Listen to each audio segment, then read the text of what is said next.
Alright, it's been a minute and I'm sorry for the lack of videos and content for the past 2 weeks or so. It's been super busy on my end.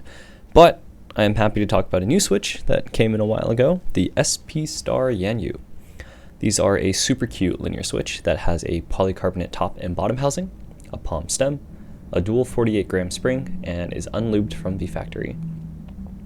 Personally, the only thing I don't like is the spring, since 48 grams is just too light for me, and if you know me, I'm a huge shill for the 63.5 slow springs. It's also been a while since I've used a switch without a long pole, and here's a quick comparison in terms of height compared to some of the other stems that I have on hand. Overall, these switches are pretty smooth and somewhat quiet compared to the other switches I've tried before, but a nice break from the long pole Franken switches that I've been practically using in all my other boards. I would say if you're looking for something lighter to type on with a smooth travel and short stem, then this would be a good contender. Let me know your thoughts down below.